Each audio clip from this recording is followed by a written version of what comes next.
New figures indicate that pressure on hospitals in England is becoming more intense.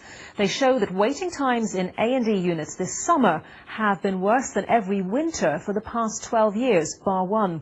1 in 10 patients waited for more than 4 hours in A&E during June, July and August.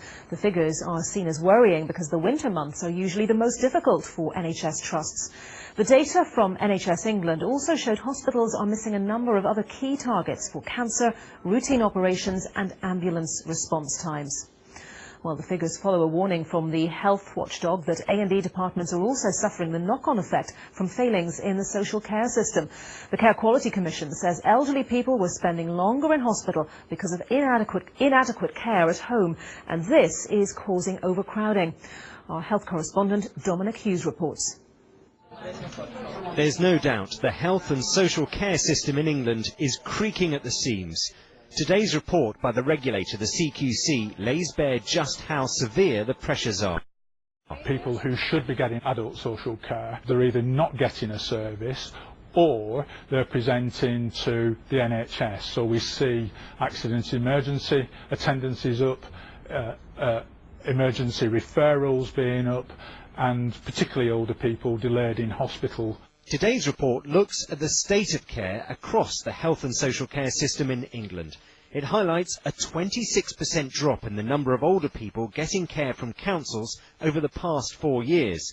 There are now around 1 million older people who have unmet care needs, and that's had an impact on busy hospitals. 2/3 of A&E units were judged to be inadequate or requiring improvement when it comes to safety. I think it's not a surprise given the many constraints upon those organisations. It's a warning signal, though, to those organisations and to the NHS. And if we didn't have CQC undertaking these inspections, I think many of these problems wouldn't have been surfaced, wouldn't have been brought to light. The report stresses there are examples of very good care across the system. Salford Royal is held up as one hospital that is coping well. But today's report makes clear that pressures on social care are having a serious effect on a system that is struggling. Dominic Hughes, BBC News. And joining me now to talk about this are David Behan, the Chief Executive of the Care Quality Commission, and Phil McCarvill, Deputy Director of Policy at NHS Confederation, who's in our studio in Leeds. Thank you both very much for joining us to talk about this very important issue. Phil, first of all, we have heard about hospitals being a tipping point for some time now, but looking at these latest figures, are we really talking about being at the 11th hour and the 59th minute? The Commission is right to talk about this being a tipping point. I think we can see the pressures, both in the figures and the report that the Care Quality Commission have published today, of pressures are right the way across the system. And I think what this report underlines is, despite the hard work which NHS organisations and social care providers are undertaking, there are failings simply because of the demand on services. And what can you do at the Confederation? What can you do at the NHS Confederation? Do you feel that there is anything you can usefully do at this point to alleviate the situation? Because we seem to be in a real logjam here, don't we? I think talking about a tipping point indicates that we actually, reaching a tipping point, indicates that we have an opportunity to do something. I think one of the opportunities that presents itself in the immediate future is that next month the government will set out its spending plans for the coming years, and there's an opportunity to address the social care funding crisis through those plans. And by doing that, it can help to relieve some of the pressure on the NHS, but also to address the issue we had from the previous spending plans, which actually put money into the NHS up front in the first half of the Parliament, but backloaded or put the money into social care at the end of the Parliament. And actually what we can see is the consequences of those decisions. And what's really important is we have a sustainable settlement and the right funding for all parts of the system. David Behan, a sustainable settlement, says Phil McCarvill, but we have known for quite a long time now about the pressures on the system. Elderly people are staying in hospital longer than they need to because there isn't the social care for them back in the community or in their homes, and that causes all the problems with waiting targets that we've heard about within the hospitals. What needs to be done now to address this? Well, in our report today, we are making all the points that you've covered in your report so far, and we say we are approaching a tipping point. And our view is that it's this combination of factors: increased demand, increased unmet need.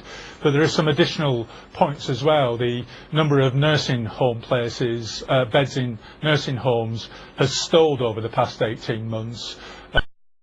Some services that we rated as requiring improvement have not improved. And critically, some providers are handing contracts back to local authorities on the basis that they can't deliver the quality at the price being offered. So the reason yes, that's we a say story we've reported recently as well, that specific point. And quite so, and we're setting this out authoritatively in our report today.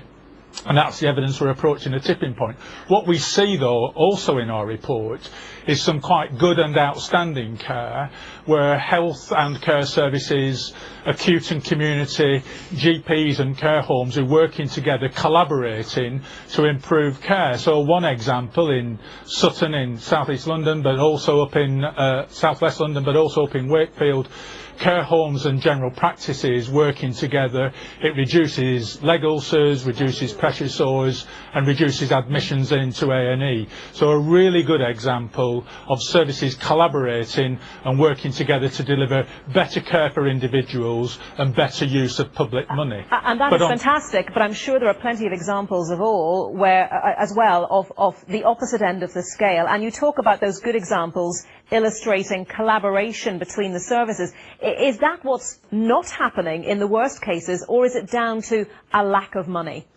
Well, there isn't one simple single reason for this, and it's quite important we don't get into a conversation about silver bullets. What we're saying in our report, though, is that there does need to be more collaboration. Where we see poor care, that collaboration isn't being demonstrated by those services, but where we see good and outstanding care, we see leaders across health and care working together to meet the needs of their community. But in addition to that, we are saying that more money needs to go into adult social care, because the people who require adult social care need access to those services, but unless that money goes in, people will just present themselves to the NHS, and the pressure we're seeing in accident and emergency today, urgent care referrals and delayed transfers will continue. I want to bring this back to Phil McCarvill, if I may. Phil, do you think that if more money went into the adult social care budget, that we would then see, as a direct knock-on effect, an easing of the pressure in hospitals, those waiting time targets, operation targets, etc., getting better? As David just pointed out, there is no single silver bullet. I think the really important thing is that we are focusing on the fact that what matters is the care that people receive. But do you think that would be a direct consequence? Do you think the situation would improve? I think it would be one of the things that would relieve pressure on the NHS will be to have proper funding for social care.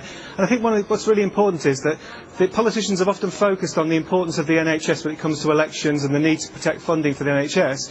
But the recent survey that we did of the public in terms of polling showed that 82% thought that funding for the NHS should be a major priority for the government, and 71% said that social care funding should be a priority for the government. So there is an interest here in terms of the public think this is important, and yes, I do think that if we put money into social care, we would then see a relief of some of the pressures on the NHS.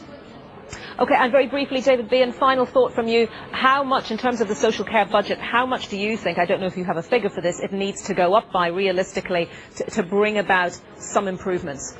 Well, we're the independent quality regulator. Our job is to assess the quality and safety of care and then report that. Our report is led before Parliament, and that allows politicians in the Houses of Parliament to debate these important issues. Okay, David Behan, Chief Executive of the Care Quality Commission, and Phil McCarvill from the NHS Confederation. Thank you both very much.